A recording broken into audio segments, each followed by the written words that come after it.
Good morning, everybody! Good morning, good afternoon, good evening, and a good night. I am King Pigley. This is Gaming Imperfectly, the most imperfect channel on YouTube. Welcome to the channel, guys, and I appreciate it. And I hope you like what you see if you're new to the channel, and maybe consider subscribing. And I got a crazy story for you today. It's gross, it's horrible, it's dark, it's macabre, at 100% true. Stick around, because this one's going to creep you out. Issei Sagawa. If you don't know what that name, who that is, and what they did, probably for the best. But I'm going to fill you in anyway and just ruin your good day. Because this story creeped me out to the max. When I heard it, my skin crawled. I felt disgusted. And I felt like I needed to shower afterwards. I mean, it's a gross one. So, Issei Sagawa was born in 1949 to a wealthy Japanese businessman. Issei seemed like a normal child, except he had severe health problems as a child. In fact, when he was born, he was so small you could hold him in the palm of your hand. He was that tiny, which is pretty small if you think about it. Smaller than a mouse, almost, you know. I mean, a squirrel. Some furry marmot. I don't know. Anyway, he had health problems. All I'm trying to tell you guys. He had health problems. Sagawa, being the health problem that he was kind of a sore spot for his father, but it didn't stop him from loving his son. For all accounts, he grew up in a fairly normal household. I mean, his father was wealthy, and so he wasn't around very much. Maybe he didn't get the attention he deserved or whatever. But whatever the case may be, when he was around 6 years old, Sagawa had a nightmare that he and his brother, his older brother, were in a pot that somebody was boiling and was going to eat them. Now, I don't know what makes kids have these kind of dreams, especially in the 1950s, but this is the dream that the guy had. He has recounted this, all right? When he woke up from that dream, he became obsessed, and I mean obsessed. Not with somebody eating him and fear of that, which is a healthy and normal fear, but obsessed in the other direction. He became obsessed with eating people. He really wanted to know what it was like. In fact, he got so obsessed with it as a child. This is a 6-year-old kid that when he was in first grade and he's at school, one of his first thoughts that he really remembers having is looking at the thigh of one of his classmates and thinking how delicious it must be and starting to salivate. You know, his mouth was watering because he was imagining eating his classmates. Now, as disturbing as this is, it gets even more disturbing because this kid grew up to become a man. And in the 1980s, while he was in college, Sagawa decided to put his long-time obsession into practice. And so one day after class, he's walking around the streets of Tokyo, Japan, and he sees a tall, beautiful European woman walking around. So he follows her back to her apartment. She goes inside, he waits a little while, then goes around back of the apartment, climbs into a window, and there she is, in bed, sleeping. But now he doesn't know what to do. He's kind of like a dog that chases the car. Once you catch the car, the dog doesn't know what to do. Well, Sagawa was kind of the same way. He saw the sleeping woman there. He's looking around like, how am I going to eat this woman? Now what am I going to do? And the thing to know about this guy is that when he grew up, even because of his health problems as a child, he didn't grow into be a very big man. In fact, he was like 4'9", weighed 100 pounds. I mean, he was a very, very small man.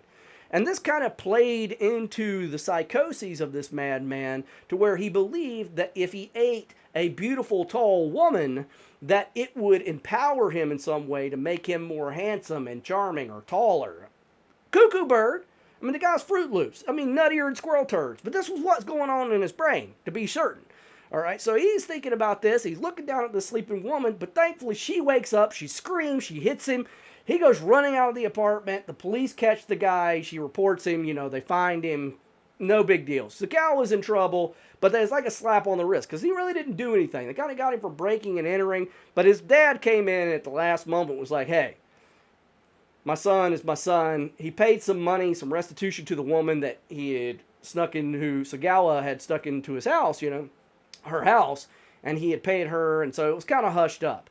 But to his credit, Sagawa was feeling awfully bad about his cannibalistic ideals and the things and the horrible thoughts running through his head. So he decided to go to a psychiatrist. Now, this psychiatrist, he related everything he was feeling, like you should at a psychiatrist. He says, I want to kill people. I want to eat people, especially tall, beautiful women, because I think it'll make me more empowered to do this and that and the other. And the psychiatrist is there going, yeah, this guy's insane. Fantastic. Okay, yeah, buddy, I got you covered. And so he took notes, and finally he called up Sagawa's dad and was like, Mr. Sagawa, you need to understand, your son, I have to label him publicly. I have to go to authorities and let them know that he is a true danger because he's going to eat somebody. He really wants to do this, and I don't know how to handle this other than to label him a public danger, which in Japan would put him on like a registry kind of thing. And Sagawa's father said, no, absolutely not. And he, being a very powerful and wealthy businessman,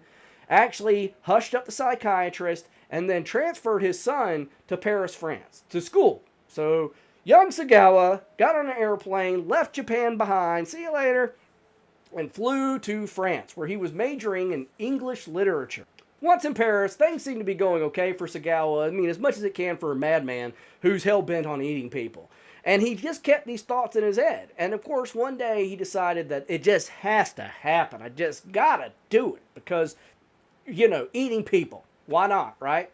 And so he finds somebody at school. He's looking around at first. He couldn't find anybody because he had a very particular criteria. You got to understand. Tall, beautiful, European woman. That's what he was looking for. And even in France, which is filled with beautiful women, it was something about the height that he wasn't getting. There was always something that threw him off.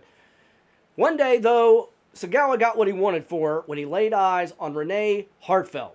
Renee was a beautiful and tall at 5'10" Dutch student in Paris, and she was studying literature same as Sagawa. And unfortunate for her, Sagawa thought that she just looked delicious, and so he struck up a friendship, as much as you can call it that, with this poor woman. He invited her, well, at first he contacted his father, and he actually asked Mr. Sagawa for money so he could hire this beautiful woman, Renee, to come and tutor him, even though he didn't need it. But his father did, and so he did. He hired Renee, and then over a year, these two actually formed a friendship. Till one day, he asked Renee if she wanted to come back to his apartment to help him study and do some translating and poetry into cannibalism. I don't know why. Of course, he didn't tell her that. He said he needed some help with his homework kind of thing. And of course, having known him for a year, she completely agreed to help him. She came over to his house, and actually, being the crazy world that we live in, guys, the first night that she was there with him, she was sitting on the floor reading poetry aloud. He walked out of the room saying he's going to get something to drink, but he was listening so she could keep reading. He grabbed a rifle, he came up, and he, pointed the rifle at the back of her head and pulled the trigger, and nothing happened. And so Ishikawa was standing there, and Renee didn't hear this. She didn't know that he had just tried to shoot her from behind. Didn't know he was even standing there. So she just was reading, and he's standing there with the rifle, and it didn't go off. And he almost sees it as serendipitous in a way. Like, oh, maybe it means I shouldn't do this. That this isn't good. So he actually puts the rifle away, sits back down. They finish their studying that night. Renee leaves. After this, though, he goes into full-blown crazy mode. Like, he's obsessing with this. Like, he has to eat Renee. He has to. It's the last thing he ever does. He has to eat this girl. So he invites her back over to his house again. And, of course, unknowns to her, if she'd have known what had happened the first time around, of course, she would already gone to the police. But she doesn't know what's going on. So she unknowingly goes back over to Sagawa's house. She sits down almost in the same spot where she's sitting there, she's reading, and he's listening, and goes, oh, I'll be right back. And she's keep reading, and she does. And this time he walks in with the rifle. He points it at the back of her head. And this time it does go off, and it shoots her. On reports, when he shot her, was so elated and set that he fainted. When he woke up, she was dead, obviously, and the first thing he tried to do was to eat her. But he couldn't, because his teeth aren't sharp, because we're not carnivores like that, and also humans are tough. And realizing this, Sagawa then calmly left his apartment, went to the store, bought a butcher's knife, came back home, and then, over the course of the next 2 days, proceeded to eat quite a bit of Renee. After a while, though, 2 days, he had a lot of body parts that he couldn't eat, and he didn't know what to do with them, so he started cutting them up and putting them in a suitcase and decided he was going to go throw it in a lake. So he's wheeling these suitcases around, back and forth, getting rid of these body parts, and it's actually creating quite the stir. Like, people are noticing him walking around with these suitcases, and it's kind of weirding people out because he's acting really sketchy. I couldn't imagine why. And so the police actually get called on him by the citizens of Paris and say, hey, there's a creepy Asian dude walking around with suitcases, sketchy out. And it keeps being, every time I see him, he's got like a different suitcase. So they finally stop him, and they do. They were like, hey, what's in the case? They open up, and that's what's left of Renee. And the police were like, holy crap. And Sagawa was like, yeah, I've killed her so I could eat her. When they asked him why, they were like, what are you doing? And he's like, I'm eating her. You know, as if it was matter of fact. Like there was nothing wrong with what he had done. He just pronounced it that way. I killed her so I could eat her flesh, quote unquote. So they, of course, arrested Sagawa immediately. He sat and languished in jail for 2 years before a French court finally heard his case. And upon hearing his case and the testimony from psychiatrists and people who have seen Sagawa for this period of time, the judge immediately deemed him mentally incompetent, completely crazy, and said, yeah, this guy's like out of his mind. He's not fit to stand trial. And he then sentenced him to spend the rest of his life in a mental institution. Now, we would all like to think that the story ended there, but it doesn't, okay? It gets much more disturbing because shortly after this sentence was passed, Sagawa was actually deported from France back to Japan.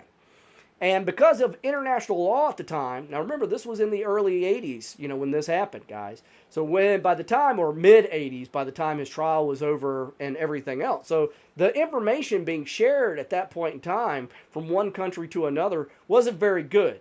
And so France had actually sealed his case.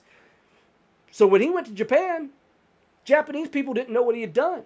They had no information on him. And so Sagawa checked himself right out of the mental institution and went free. Since then, guys, he's still free today. By the way, don't sleep well tonight or anything, because he's still walking around. He's been on and become almost a minor celebrity in Japan, which is really freaking twisted if you think about it. He's been on TV shows. He's written a book about what he's done. He's totally profited off being a murdering psychopath. And what makes it even worse, guys, is that not only has he done all this and gotten away with it, basically, I mean, he served almost no jail time and spent very little time in a mental asylum, but he's profited and has become a TV celebrity. They've had him on cooking shows in Japan. They've had him as taste testers on cooking shows. That's sick. You know, they game shows. I mean, he's really developed almost a cult-like fan base even.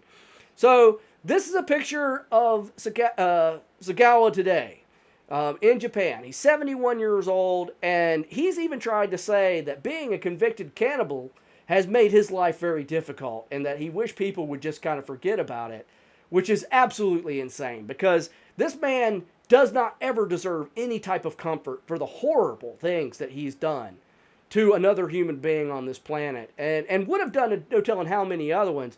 But the true horror is this, is that from his own mouth, all right, by his own admission, Sagawa has said that before he dies, he wants to consume another human being, that he just has to. It's not something that is, he will do it. He's made this very clear, that before he dies, he will consume another human being because he doesn't feel that bad about it. So there you go, the story of Issei Sagawa, guys. Holy crap. And he's still around, 71 years old, living in Japan today. Don't go to Japan. Stay away. And if you're in Japan, keep your eyes on that sumbitch. Both of them. Because, holy crap, he says he's going to do it again, and nobody seems concerned. I am. And this story grossed me out. But if you enjoyed this story, maybe not the contents of this story, maybe just the storyteller, please hit that like button. Lets me know you're enjoying the content. And it helps me out. It makes me super happy. Also, guys, if you're new to the channel, you've been here this long, I surely hope you'll consider subscribing. Keep coming back and hanging out with me. I love hanging out with you guys. I'm really digging the storytelling life. I so hope you are too.